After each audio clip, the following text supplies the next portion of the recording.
So welcome everybody to the second hour of Mindshifters Radio. Today is Tuesday, June the 15th, 2021, and our call-in number is 563-999-3581, and press 1, and that puts you into queue to talk to us. We'd love to hear your comments and questions because that makes this your show. And hopefully by the end of today, the Android app will be up and running.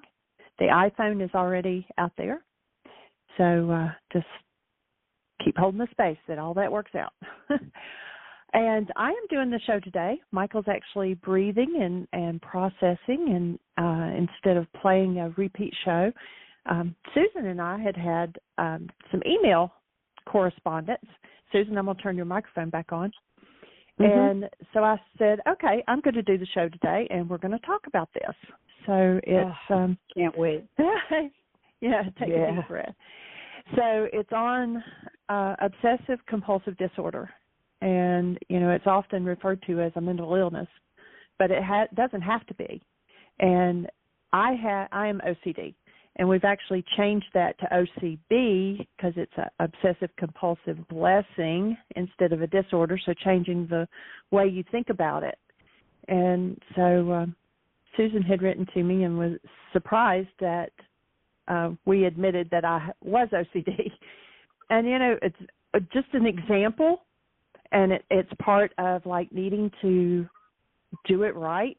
And I sat after my email and after Aria went down for her nap and started taking notes of what I needed to cover for this.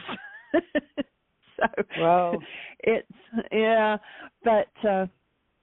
So do you want me to just start talking, or do you want to start with a question, or how do you want to do this? Well, if you have a starting point that you've thought of, go ahead. I'm looking forward to this so much. So, okay.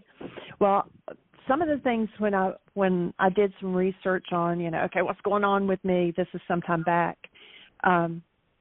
usually OCD usually begins with some kind of fear. And then it becomes an obsession to attempt to protect yourself from that fear. And it's, some of the common ones you hear about are people repeatedly washing their hands, because they're worried about germs, or continually going back and checking to see that the door was locked. I will go back and double check the oven or the stove. And sometimes that may not be so obvious to the other people in the house, whether it's Michael or Dad or whoever, but I will check the stove and the oven a couple of times before I leave the kitchen to make sure that I've turned it off. Even though I know really that I have turned it off, I still double check. It's like I'm questioning myself.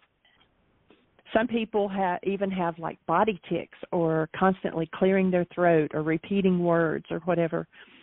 I had never thought about it, but when I was looking it up, they said that hoarding is actually a sign of OCD. And my mom was like a number one hoarder. I mean, after she passed away and I came to the house to, help Dad get some things settled and all, and that was before he got sick, it was like so many things. And after looking back at it, what her fear was, she was raised up in the Depression, and like, I remember her telling things like, the only time that they ever got chewing gum was at Christmas, or the only time they got fruit was at Christmas. And so I think that her hoarding came from the fear of not having. And, I mean, she was even to the point of, like, if we went to a restaurant, she saved the straw and the napkins and brought them home. And, I mean, and I never realized that was OCD. Mm-hmm. And I just figured, that she just had some kind of a fear and needed to hang on to everything. But another symptom of it, if you want to call it a symptom, is needing to stay on task and to do things to perfection, and that's me. And I have to totally clear my to-do list. It's like I'll go through my email, and I will get rid of the junk email first, just get it out of the way so it's not cluttering my inbox. And then when I get time, I go back and I actually go through and respond to emails and answer. But my inbox in my email hardly ever goes more than 2 days without being cleaned out. I mean, that's like, I can't stand having all these piled up emails or whatever. And it's the same in the house. You know, it's like needing things to be neat and put back in place. You know, if you go to shut a cabinet or a drawer and it doesn't totally shut all the way and it's hanging open by an inch or something, I'll go through and I'll close it. And one of the things that I know it triggers Michael sometimes is he'll be working on something and I'm going right behind him and I'm, you know, picking up the trash and throwing it away immediately, or I'm picking up papers, or I'm putting things back up, and then within just a minute maybe he's like, where is this or that? You know, I still needed it. And it's like, oh, I've already put it up. So I have to go get it and bring it back. But it's the need to have things put back up. And one of the big aha moments for me was I was doing a worksheet on clutter. I mean, it's just, the clutter it's just triggers all kinds of emotions in me. And in doing the worksheet, you know, if you're familiar with the worksheet, in the top, you know, once you've identified, you know, what's going on and who it is and the situation, then you put down, there's a little block there where you can draw. And then at the bottom, there's another one. Now, that may be on the older one, but I was doing a worksheet, and when I went over to draw in that little box, I drew a stick figure, which was me. And then I drew boxes and piles of paper and all of these things. They were all different colors and all different shapes, and they were just piled up. And by the time I got the box filled up with all this stuff, you couldn't see the stick figure. And so my big aha was that, you know, clutter meant there wasn't room for me. There wasn't space for me. I wasn't important. You couldn't see me. Other stuff was more important to have around than to have me, and I needed space. And I think part of that also came from, you know, there were 7 of us, lived in a 3-bedroom house all my life. And then with Mom being a hoarder, I mean, it was like there just wasn't space. And I never had my own space. I never had my own room. And it's like, and I just needed to breathe. And so then that came out that, you know, okay, if it was cluttered, I couldn't breathe. And so I think all the fears of some of that, you know, stayed. And it's like, okay, I just need to, if I can control the outside clutter, then I don't have to pay attention to the internal chaos. And it was the thoughts and the feelings of that I wasn't, woo, it brought up emotion.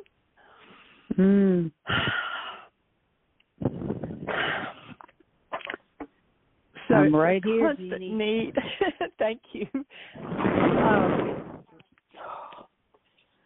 So I know that it's an internal thing, but it's uncontrollable to need to have space.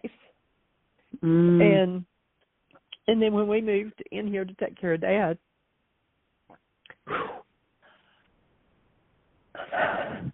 I cleared away a lot of Mom's clutter, but for Dad's sake, I left a lot. And then we moved in with all of our stuff, and it's still, like I said, it's like an 1,800 square foot 3-bedroom house. It's like small, and so it's there's the still same no house. room. It's the same house. The same house. Yeah. And a lot of the same clutter. And then we add our own to it. And then we have the baby. She takes up the living room, and you know, all that stuff is good. But it doesn't.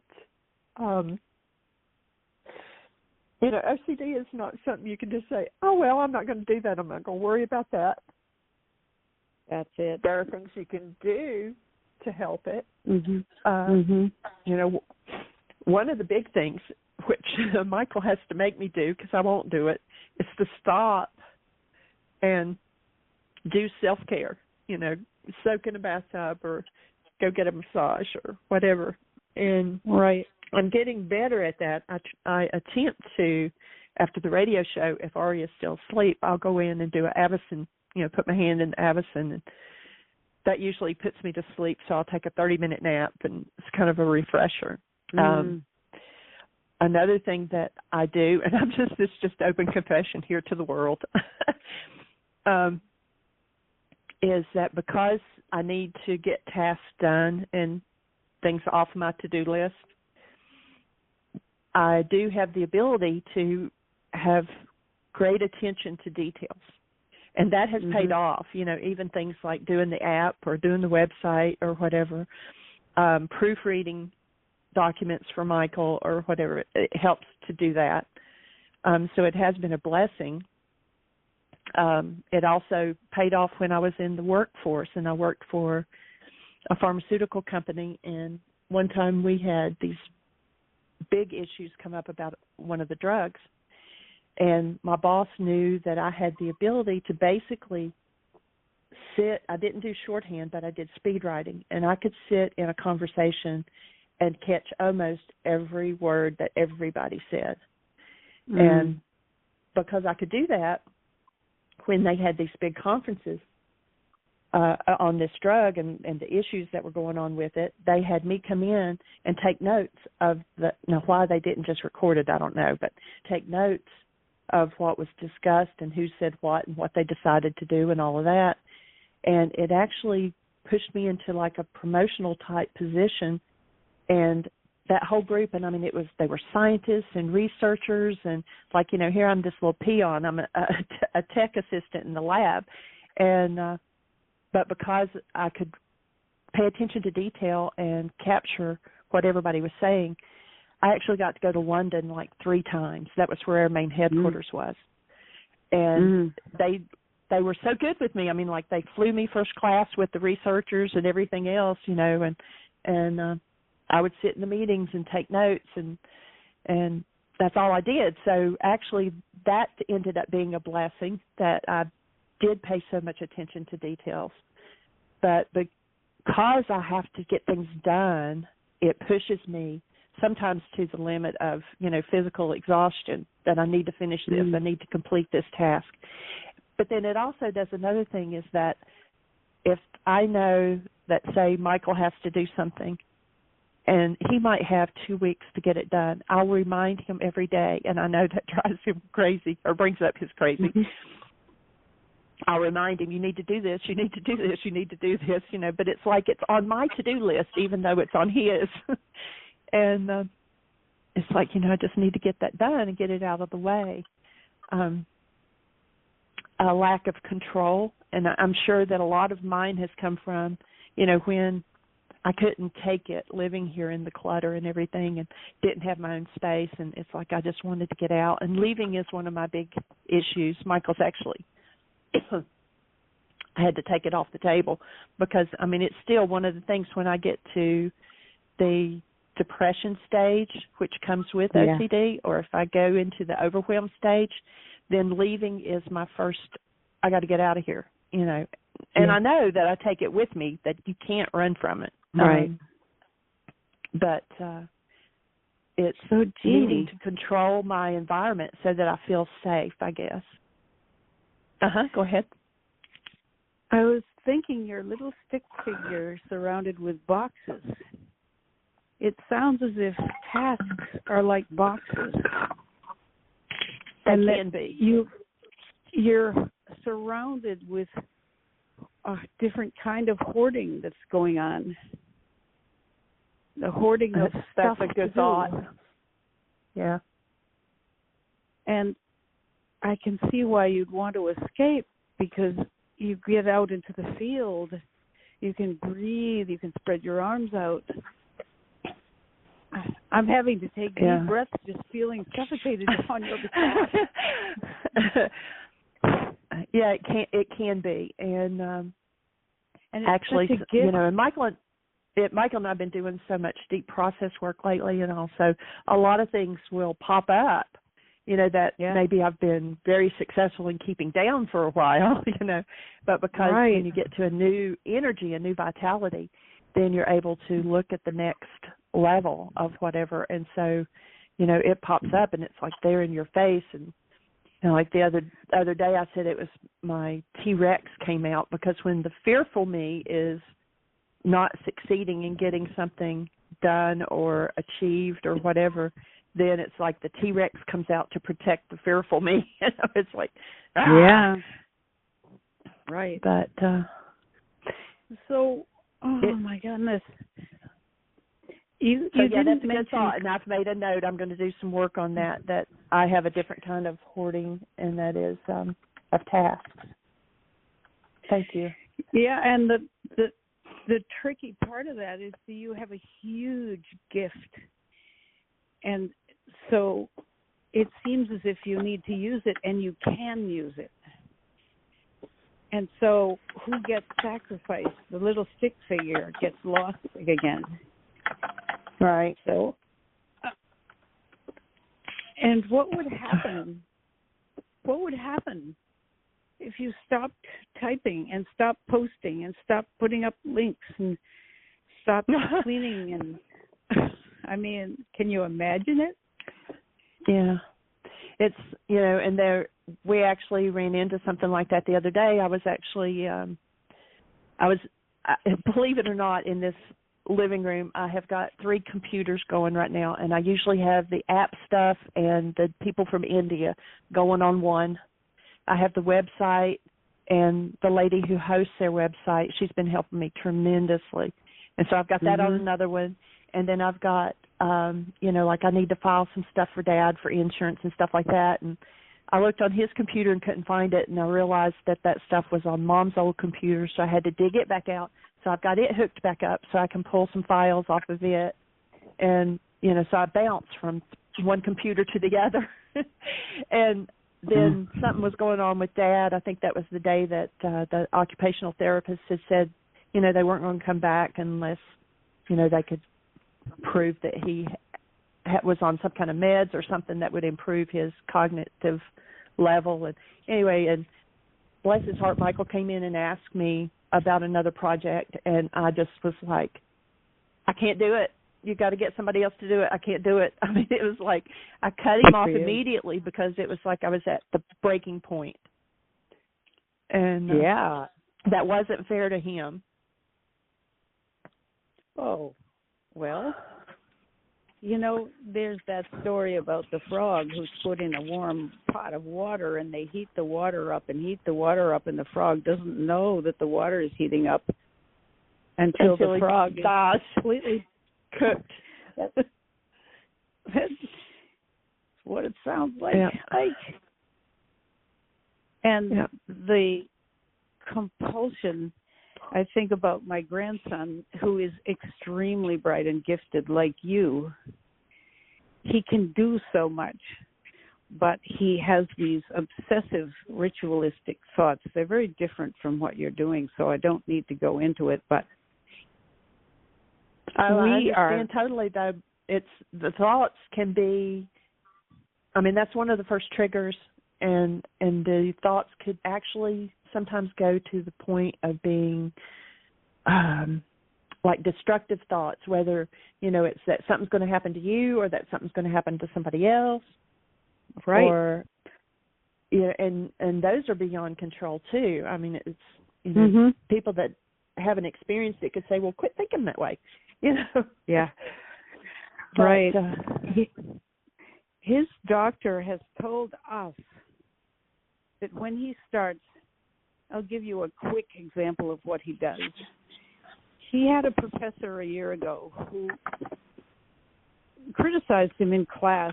He made a comment, answered a question, and the professor said, whoa, what was that about? And that began a terrible OCD cycle to the point where he felt as if this, and he thought, this is the denial, he thought his professor did that to him. And it was so bad that the parents went to the headmaster and said, Charlie has this interchange with the professor, and we just want the professor to know that Charlie has this odd anxiety thing. And I don't know what the professor's going to do, but just be gentle and conscious. Well, the professor, being, I think, on the spectrum himself, very bright, gifted, funny guy, started treating Charlie with a kind of deference that Charlie recognized immediately was special, that the other students weren't getting this treatment, and this made it even worse. Now, this year he doesn't even have the professor. But what he says to me, there'll be a silence, and I'll know he's going into his OCD. And he'll say, Orb, if he stared at you for 10 seconds, would you be upset? And I originally said, of course not. I mean, I might be curious. Why is he staring at me? Did I do something? But I wouldn't think about it that much. If he stared at you for 7 seconds, and he goes on like this, and he finds reasons to ask for reassurance from me, the doctor said this will never end. You have to tell him that you are not going to engage in any way with this thinking, and just let him be with his thinking, painful as it is. And that's, as much as I understand, is that we are not supposed to reassure him in any way, but leave him to his painful thoughts. And I know he feels as if it's a matter of survival. Michael says that in the worksheet work. And I imagine that's true for you. And Jeannie, I can tell you, I have worried about you way before you started telling us about OCD. I thought, this woman has put herself under a tremendous amount of pressure and has taken on a tremendous amount of responsibility. And it's such a gift, and it's been such a help. So it's almost as if are you still there, Jeannie? Because I am. I'm just breathing. Good. Okay, good. I mean, I don't understand this, but my overwhelming urge is to just want to protect you from something that is so close to you that it's right under your skin and inside you, and when you run outside, it comes with you. And I have a lot invested in this because I see my grandson suffering the same way, and it's just so hard to see. Yeah. One of the things that, and his maybe he thinks started with the professor, but one of the things that I found, and part of this was through doing that worksheet, but having an awareness of the background of the issue. Yeah. Like I said with Mom, it's probably because she grew up in the Depression era and, had so little. Right. With me, it started with the, feeling closed in here in the house and not having space. And I had terrible self, appreciation, or even, I didn't think I was, I didn't think I was pretty. I didn't think, it was like I was, another wave of emotion. Right, and when you got a little of it, your dad said you were pigeon-toed and took it away from you. And I was constantly competing with my older brother. And I said, I would give anything for him to still be here to compete with. He's the one that died last year. Oh, Jeannie. But, an awareness of what's behind it. Like in my case, the internal chaos and the clutter just as a reflection. But so, I'm sure that Charlie's issue didn't begin with that professor, but if we could definitely have an awareness of where does it come from that, for me it was so that somebody would see me. Yeah. And sometimes OCD will even cause you or drive you to apologies, listeners, for such a broken voice. I hope you can hear me. You're good, Jeannie. Sometimes it even drives you to do things that are not fun. Like, I'll give you a good example. Ari always handled the kitchen and all of that at Heartland, but about the second or third year of Michael and I being married, and of course the first year, my very first intensive was the week after we got married. It actually started the week before we got married, because my needing to have everything done and have it right, and we get to Heartland like 5 days before the wedding, and the roof isn't on the Heart Center. It's oh my God. My leaving issue came up big time right then, but it was like, oh man. But then it was the second or third year in, Ari couldn't come. And so I jumped in and took over the kitchen and was in charge of ordering the food and fixing the meals, and I hated it. I mean, I did a good job. I mean, everybody said, the food was great and all of that, and I did a really good job, but I did not like the task at all. And but I still did it to perfection. And I, sent love to the people and did it with love, I mean, but after, and that happened a couple of years, and then finally I said, Michael, I can't. I said, I don't enjoy doing the kitchen. I said, I do a good job with it, but it's not in my purpose. I said, it may support you in your purpose, but it's not part of mine. And I actually, that's probably the first time that I declined to do a task. Yeah.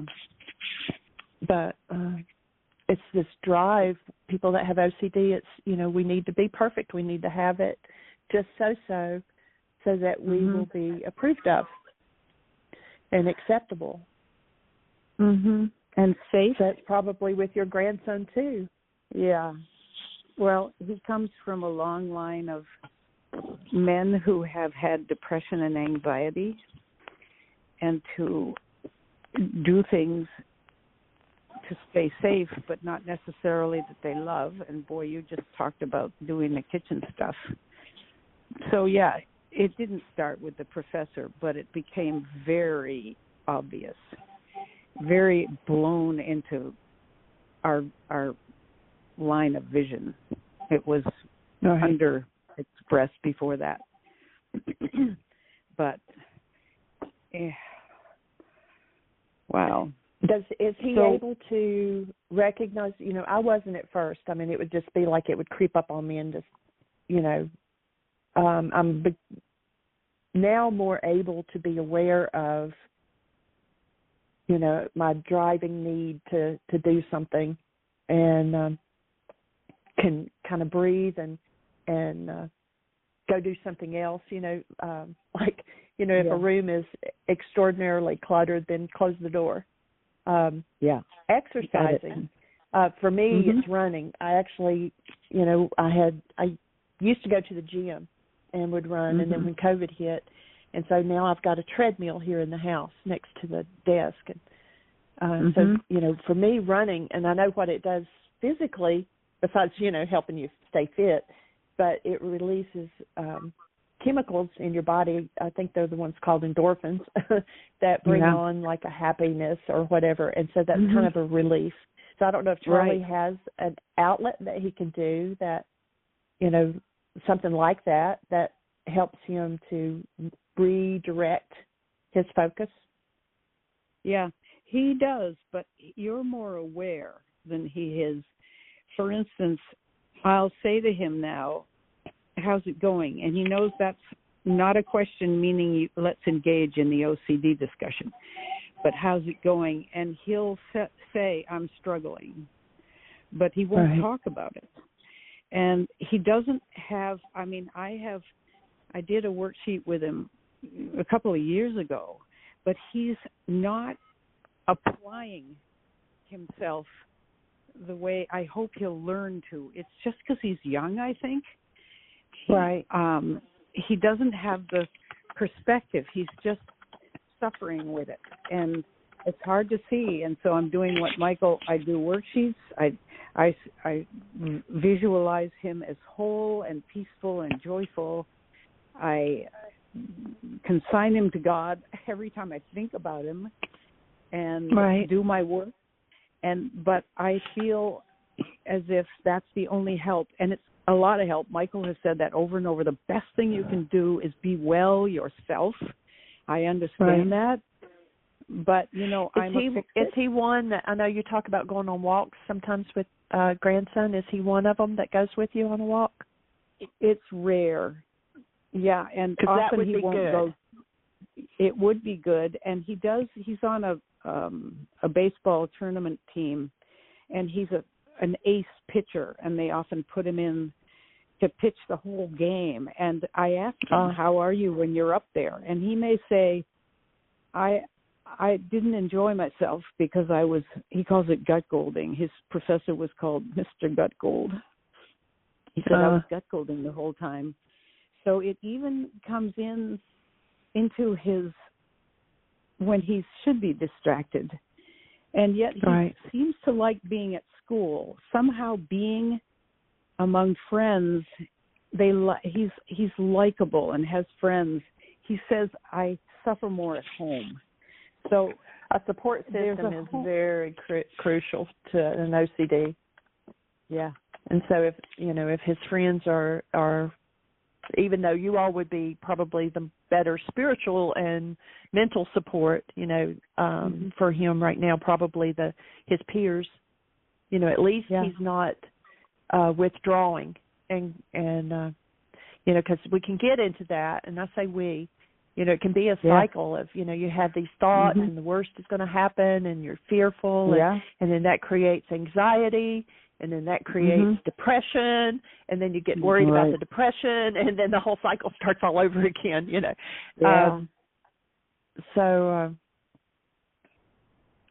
Right. It's so good.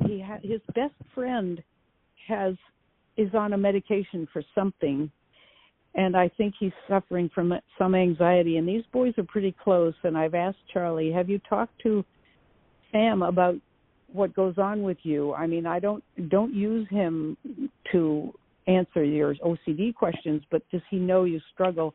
And he said, yeah, he knows. And I don't use him for that, but he knows. And so that's good too. And the support system. So, well, it's wonderful that you have more of a perspective, but boy, it's like stepping into an undertow. When you get and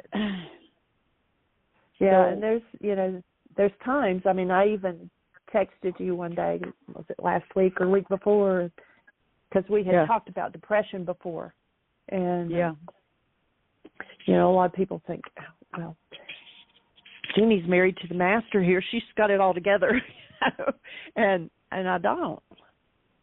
And he is an awesome support for me. It's wonderful. But it's there, it's not something that it's not a past event for me. It's still present. Yeah. I'm more aware, and because I'm doing the work and breathing and, I'm able to move through it. I think, I know when I got into that depression a couple of weeks ago, it was only seemed to last like, a day or something. It wasn't long, and there have been times in the past where I can say it would be weeks. Oh boy, that's so hard. So even though it's still here, it's at a lesser, doesn't control me as much as it used to. And one thing Dr. Tim says, which I find extremely helpful, is when you said you reach a point sometimes when a worksheet isn't effective. You can't even use that. And he says, soften and allow and be gentle with yourself. I'm sure you know that, but I hope you really do that. Well, like I said, a lot of times, Michael, I mean, he has actually physically come in and gotten me and said, come on, you're going in here, you're going to, take a soaking bath, for 30 minutes or get on the Avicen or, so he has actually physically made me stop whatever it is I'm doing and take an intermission. I am not very good at self-care. Right. I'm picturing you needing an assistant. You're an assistant, and you need an assistant for yourself. And I see a light at the end of the tunnel here when this app gets finished. I actually have the last couple of weeks, Susan and I've been working on the website, and she'll point something out and she'll say, "Do you want me to do that for you?" And I'm like, "Yes, please." So I have, and I've in the past would not have done that. So that's a progression, I guess, for me to allow somebody else to do something. Yeah. The website's beautiful. Yeah, I think it's coming together really well. I got an email this morning that notifying me that there were like 10 links that were broken. I don't know how I went through and took care of all of those last week, so I don't know. But anyway, I'm glad that this new system at least alerts me before, somebody is on the website and says, "Oh, I went to this link and it didn't work." At least WordPress sends me an email and says, "This link is broke," or "This needs to be fixed," or whatever. So nice. That's a step in the right direction. Yeah.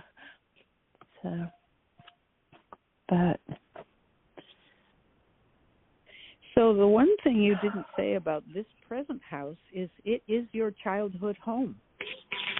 We moved here we moved here just a couple weeks after I turned 11. I see. And my dad was in service when I was born, and then we moved to Newport News, Virginia, and lived over on the East Coast then of Virginia for the first 10 years, I guess, of my life, and then we moved here. And what was that like? Moving here? No, the original house. In Newport News? Yeah. That's where you had your... Yeah, that was... it also was just a 3-bedroom. And my 3 brothers... My grandmother has always lived with us. I think she moved in when I was like 2 weeks old. It's my mom's mom. Whoa. And she and I shared a bedroom. I was the only girl. And Mom and Dad had their bedroom, and Granny and I shared a bedroom, and then the 3 boys had a bedroom. And it was that way in Newport News. And then when we moved here, this house, it was the same.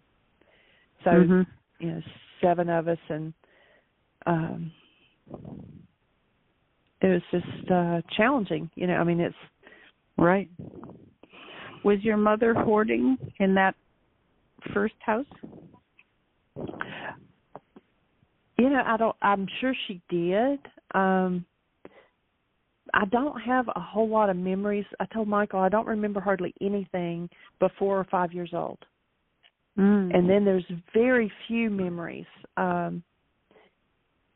Even, in Newport News, I can remember little bits and pieces about the house or the yard. Mostly it was the friends. Newport News is like flat. There's like, when we moved here, I was scared that the car was going to flip over because of the hills. But everything was flat, and it was like one person's yard just merged into the next person's yard. And everybody had 3 or 4 kids, so there was always there was enough kids in the neighborhood we could have 2 ball teams. And, so we played constantly, and, when Mom would come out and whistle, she could whistle so loud. And she would whistle, and we could hear it all over the neighborhood, and we knew that meant come home.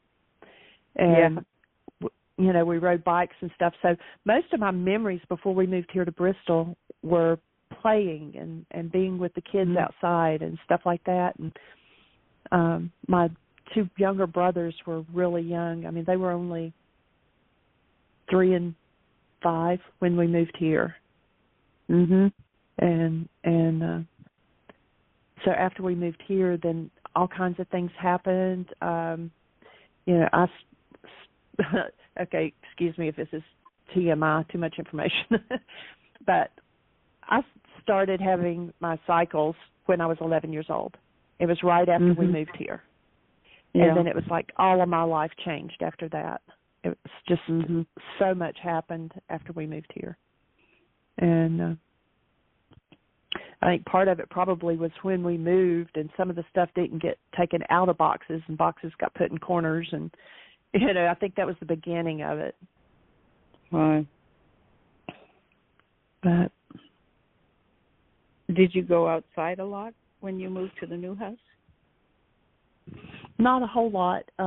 Actually, I can only think of there were 2 girls in the neighborhood that were my age or within a year of me anyway. And, we hardly ever did anything. We might, walk home from school, the bus picked us up 2 blocks away. The bus wouldn't come up these hills. And wow. So we had to walk down to where the bus stop was. And so, we'd talk as we walked home. But as far as doing things, we didn't really. My older brother played football, so when Dad would go to football games, I would go with him just to, go. But then, Dad would go to the farm every weekend, and he usually took the boys with him, but he wouldn't take me. I guess he didn't know how to handle a girl. And so I was left here with Mom and Granny, and, Mom was usually, bless her heart, she's gone now too, but, she was usually in a bad mood, and I'm sure I triggered her. She didn't know how to handle a girl either, especially one that was going through, hitting her cycles and looking at boys. And I actually got married when I was 16 years old. And later I asked Mom, why did you ever sign for me to get married? Because if she had made me wait until after school, if I had waited until after I graduated, I would not have married him. And he was my physical abuser for 3 years. Right. And so it was like I thought, I'm going to get out of this clutter and get away and have my own place. And then what did I do? I ran into, someone who would, beat me and rape me and abuse me and did drugs and everything else. But nobody in my family had ever gotten a divorce. So it was like, for 3 years I stuck with it because it's like, I can't be the first one in my family to ever do that. That's like a cardinal sin. Right. But, tremendous pressure. Yeah. And so then it was always, I got to keep ahead of things to stay safe.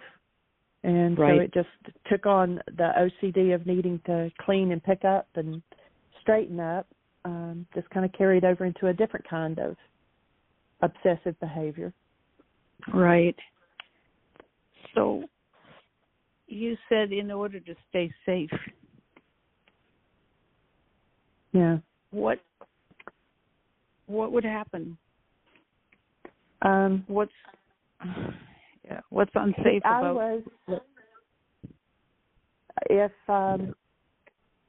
After I got married, if I didn't do or act or be exactly what he expected me to be, then I suffered the consequences physically.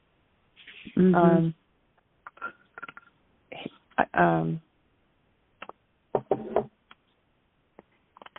like I told Michael, I said, one of the worst things is that I gave him one thing that I could never give anybody else, and that was my virginity. Right. And it didn't mean diddly squat to him. And it was just from there out, just such physical abuse. And, I was still going to school. I completed high school on honor roll. I think I was 20 out of 200 and some kids. Wow. And, just stayed on top of it. But then another thing was that he had to sign my report card, as crazy as that is. And oh my goodness, he wouldn't sign it unless I did certain things. And it was just another lifetime. And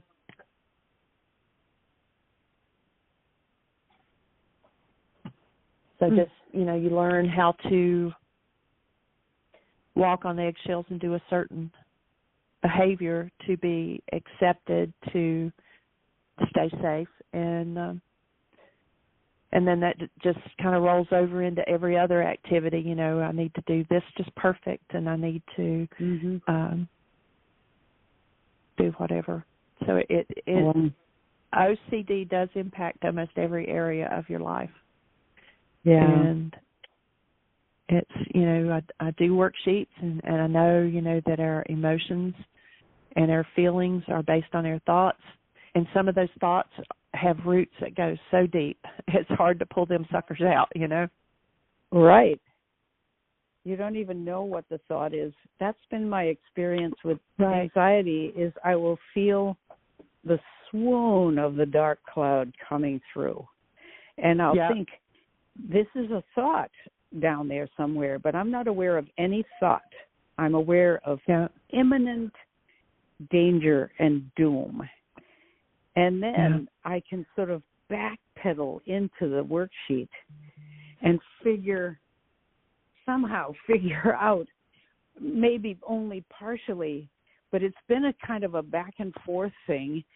And the middle part of the worksheet has been most healing in that way, because it makes you stop and ask God to be shown another way. And then with Tim Hayes' patter, remember a time when you were at peace.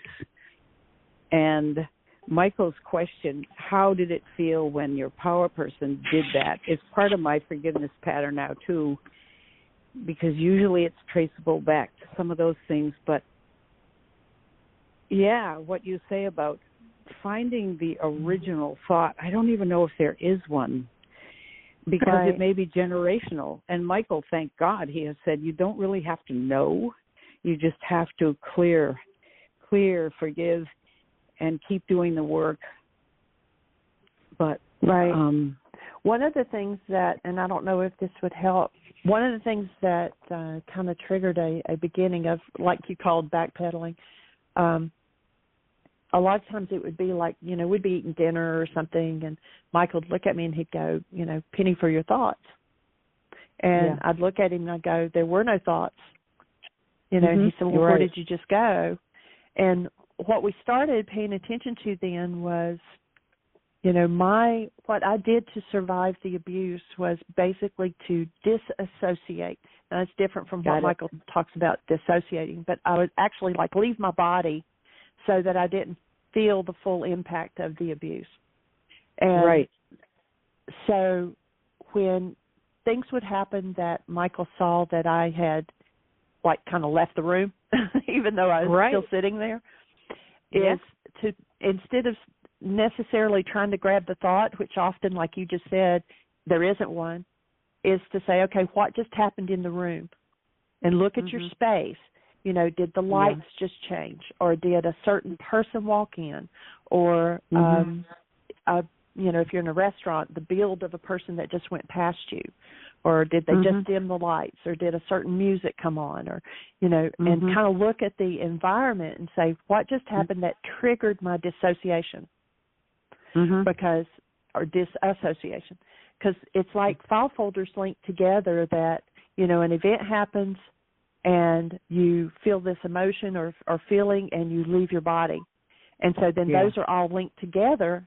And so then it just takes triggering one of those file folders for all of it to come into view. And, the dissociation, the leaving, is one of the first things then that triggers it. Okay, something just happened. And, and then kind of back into it and say, okay, what just happened in the environment that would trigger me to leave? Or was there a topic that was just being discussed, or, what was the mood or whatever just prior to me disappearing?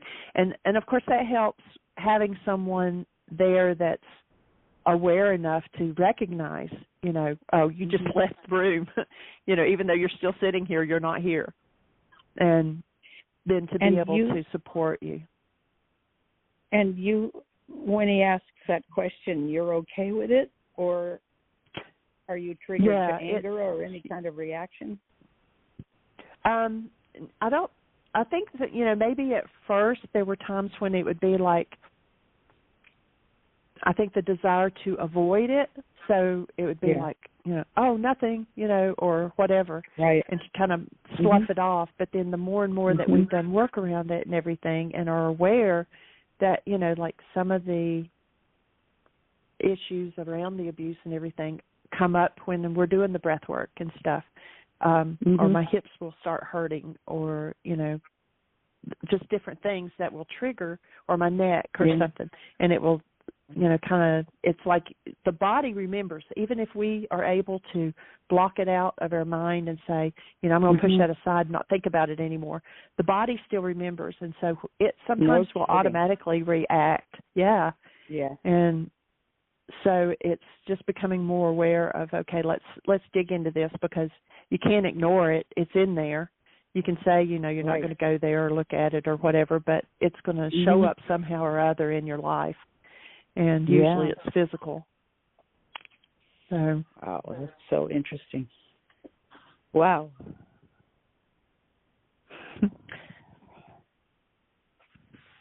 So thank you for this. You have opened an awesome one for me to look at, because, we kind of half joking about it sometimes. We know that it's a real thing for me. And Michael say, well, it's OCB. It's a blessing. She gets things done and, whatever. But it's still, it's a controlling issue. And, you can cancel goals but there's deeper and deeper levels of it. So you face one level and then, the next thing you know, the next level comes up. But it doesn't come up until you're vital enough to look at it. We have that automatic suppression that, it won't let you see something that's going to literally kill you if it pops up in your face. And right. So I can see myself progressing, but it's still very present. Is there any particular trigger? Like, I'll give you an example from my life. If I bump into something or somebody comes in a room and sneaks up on me and startles me, my first reaction is rage. And, when we were hit as little kids, that was a violation of my personal space, and it also hurt. So once I understood that I'm reacting to a visceral, physical memory, it isn't even in my thoughts, it's a physical reaction. Like yesterday, I banged my head on the medicine cabinet door, which was open. Ouch. And I stepped back, and I was invited to feel rage, but I just saw the urge. I didn't act on it. I might have wanted to pull the door off of the medicine cabinet or smash it or something. Right. Which is the power person doing the very thing you hated the most. Hit. Right. Hit right. back. Hit. And so I wondered if there's any kind of trigger for you that's similar.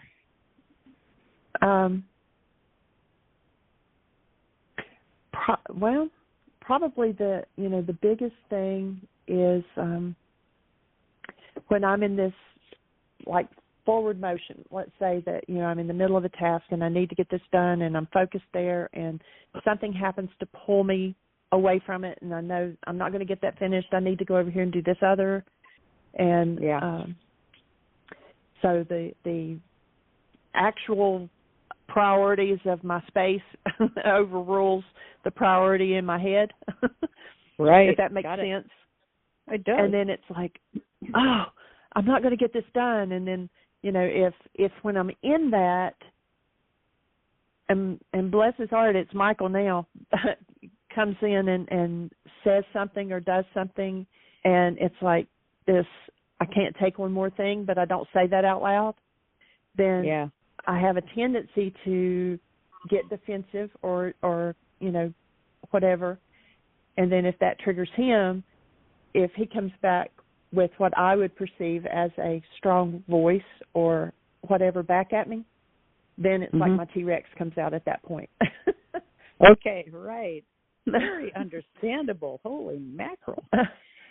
Yeah, and Michael is under a lot of pressure too. Yes, he is. I hear him say, Jeannie, did you get that? Could you send out a link? Could you put this up on the thing? And I'm thinking, he also sounds as if there's a certain amount of pressure. I mean, when you have the goal of reaching every heart, mind, and being on the planet, you've got a big goal there. And he's got a lot of assistance now in the work of people who are doing similar work like this Diedrich Voltak that Tim Hayes just talked about, my God, the synchronicity is mind-blowing. And yeah, I I think of that there's more and more. Yeah.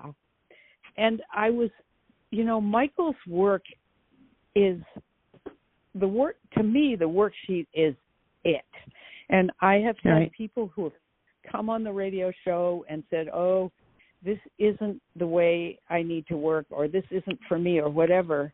And I understand that. I've tried many modalities, and I've stuck with this one because it really, really works.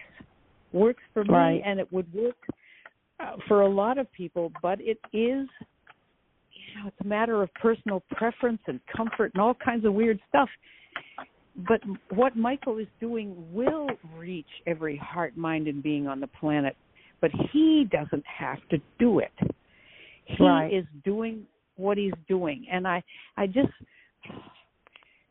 sometimes have to do deep breathing on for him, too, because I'm thinking, oh, my God, you're not responsible for all that. You're doing it. Look at Jesus. He had a little pile of followers. That's it.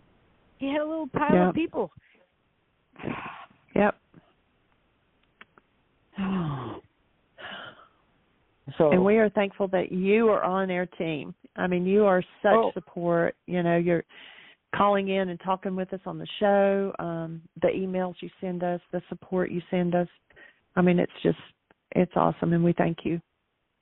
Well, you're welcome. I feel as if it's the best deal in town. You have kept me from going totally bonkers during the pandemic, to be able to look forward to a siesta time in the middle of the day, settle in, and hear these principles put forth with familiar, loving people who I totally trust, which is new for me, Jeannie.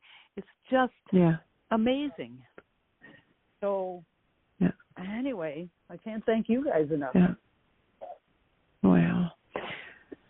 Well, we've just got a couple minutes left, but did we cover everything you wanted to talk about, or is there anything else that we can quickly hit on? No, this was wonderful. With Charlie, it's the more I learn, I may be sharing an email or an idea with you, but you're so far ahead of where he is in your understanding and ability to apply what you know. It isn't that you're not suffering gangbusters when it hits, but you've shortened the process. You do the stuff. It's different. He isn't there yet, but it's wonderful to know that a person can get there, and it doesn't have to be a lifelong sentence. Right. Which he feels as if it is. Sometimes just knowing, okay, I'm not the only one that's in this spot, and, they're getting through it. I can get through it. And it's not looking for a completion. I don't look for OCD to go away, but I look for it just to, it can be a guidance instead of a hindrance. It can lead us to, okay, why do I have this? There's a reason that I have this, and utilizing it for that instead of succumbing to it. Yeah. Yeah. True. Jeannie, this has been great. Thank you so much. It's been great for me. Thank you. Good. And we're down to the last minute. So thank you again. Feel free to write me again. You're welcome. All right. Okay, great, sweetie. Jeannie. Appreciate you. Yep. Cherish you. So thank you, everybody, for joining us. And we hope that you have the best year yet of your eternal life. It's an awesome gift to give the world, and you deserve it.